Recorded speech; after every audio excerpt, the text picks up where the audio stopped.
In early 1942, the Empire of Japan was on a seemingly unstoppable rampage across the Pacific. Hong Kong, the Philippines, Singapore all had fallen. But one man, the architect of the Pearl Harbor attack, Admiral Isoroku Yamamoto, was deeply worried. On January 5th, even as his fleet celebrated victory after victory, he gathered his staff, told them they had, at most, a year and a half before America's industrial might would turn the tide. Japan had to strike a decisive blow, force a negotiated peace, and secure its new empire before that window slammed shut. This urgency would set the stage for one of the most brutal campaigns of the entire war. But what would that decisive blow be? This question ignited a fierce debate within Japan's Imperial General Headquarters. One faction, drunk on success, wanted to keep pushing, seize Australia, drive into the Indian Ocean, and link up with the Germans. Another idea was to turn north and attack the Soviet Union, but the army, still bruised from its previous clashes with the Soviets, vetoed that immediately. Yamamoto, however, had his own vision. He was fixated on the American aircraft carriers that had escaped Pearl Harbor. They were a dagger pointed at Japan's heart. He argued for a bold two-pronged operation, Operation Me, an attack on the tiny atoll of Midway to lure out and destroy the American fleet, and Operation Al, a simultaneous diversionary attack on the Aleutian Islands in Alaska. He believed that with the U.S. Pacific Fleet annihilated, a demoralized America would have no choice but to come to the negotiating table. Then, on April 18, 1942, the war came home to Japan. 16 American B-25 bombers launched from the carrier USS Hornet in a daring raid led by Lieutenant Colonel Jimmy Doolittle. Dropped bombs on Tokyo. The physical damage was minimal, but the psychological shock was immense. The emperor's sacred home had been violated. The public was stunned, and the military was humiliated. For Yamamoto, this was the ultimate vindication. The American carriers had to be destroyed, now. The Doolittle Raid silenced all opposition to his Midway plan. All other strategic priorities faded into the background.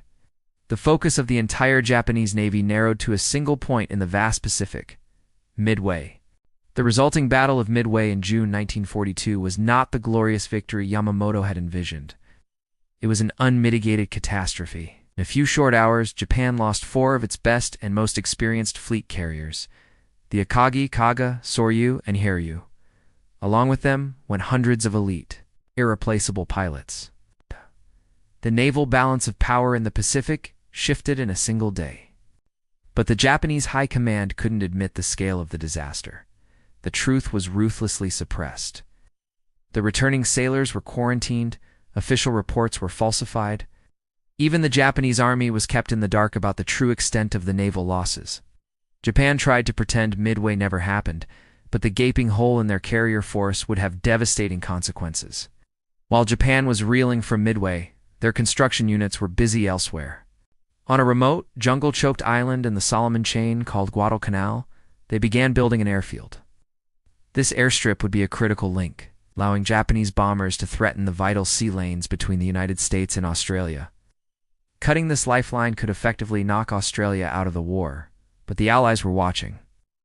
American codebreakers, working tirelessly to decipher Japanese naval communications, picked up hints of the new construction.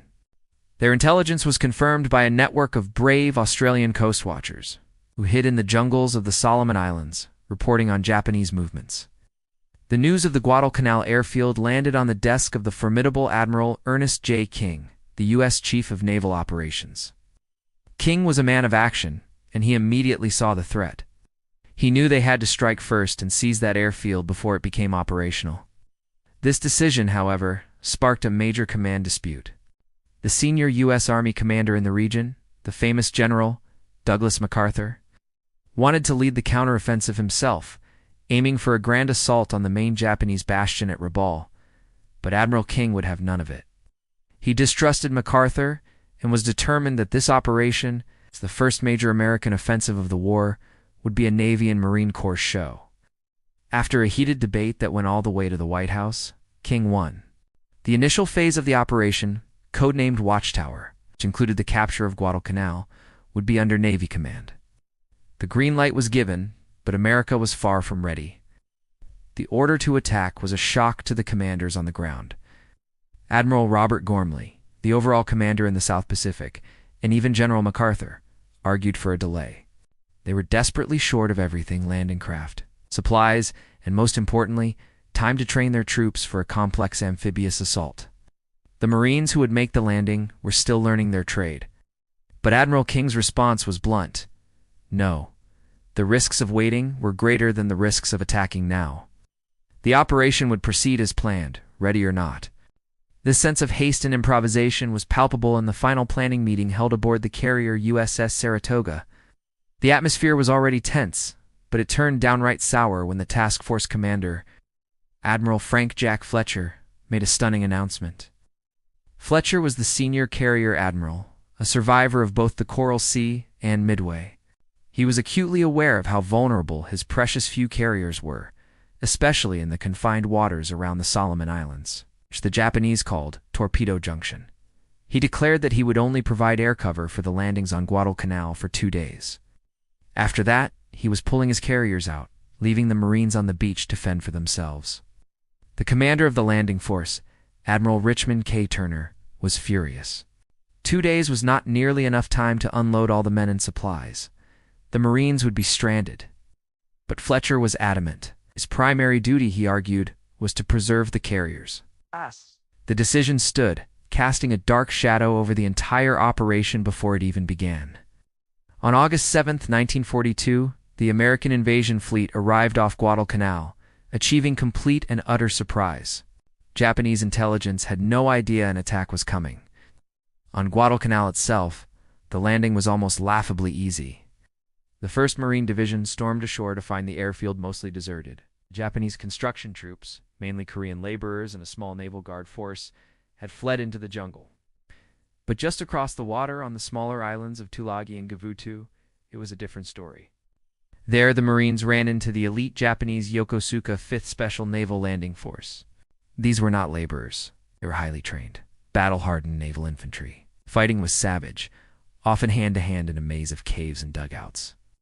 This was the first time that elite troops from both Japan and America had met in battle. A bloody preview of the brutal no-quarter fighting that would come to define the long campaign for Guadalcanal. The easy landing was over. The real battle had just...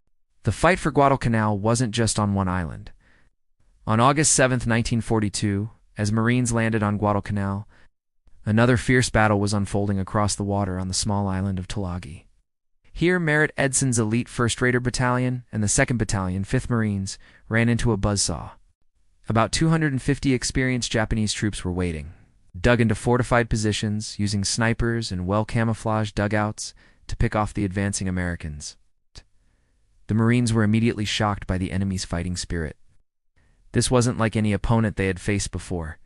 The Japanese fought with a suicidal determination. They launched desperate counterattacks at night, screaming banzai, as they charged into Marine lines. When cornered, they almost never surrendered. Instead, they would choose death, often by their own hand, with a grenade or a self-inflicted gunshot. Some even feigned surrender, waiting until Marines got close before detonating a hidden grenade. This brutal reality forced a grim adjustment in tactics and mindset for the American forces. If Tulagi was tough, the fighting on the nearby islets of Gavutu and Tanambogo was a nightmare. These 2 tiny islands, connected by a causeway, were defended by about 500 Japanese troops holding strong positions on the hills. The battle here was even more intense. Japanese soldiers lacking heavy anti-tank weapons would strap explosives to poles and charge directly at American Stuart tanks, trying to disable them in suicide attacks. The fighting was close quarters, savage, and unforgiving.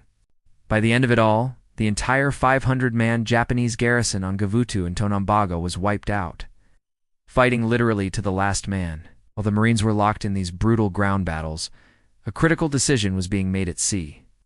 Admiral Frank Jack Fletcher, commander of the American carrier task force providing air cover, was getting nervous. On the evening of August 8th, he made a controversial call. He was pulling his carriers out. He cited his concerns over aircraft losses.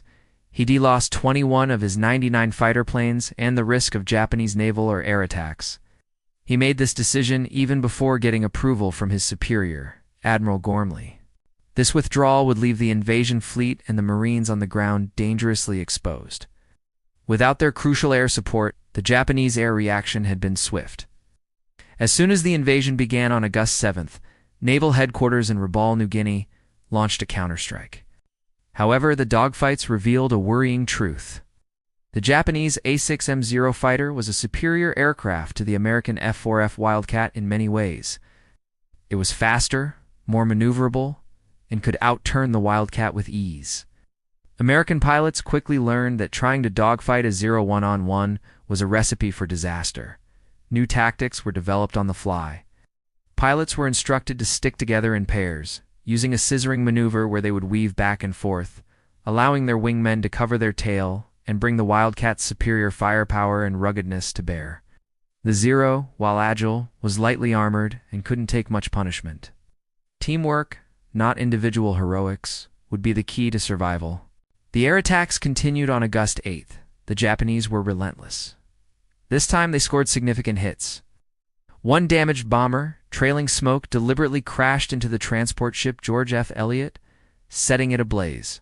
The ship was later abandoned and sunk. Another bomber managed to hit the destroyer USS Jarvis with a torpedo, crippling it.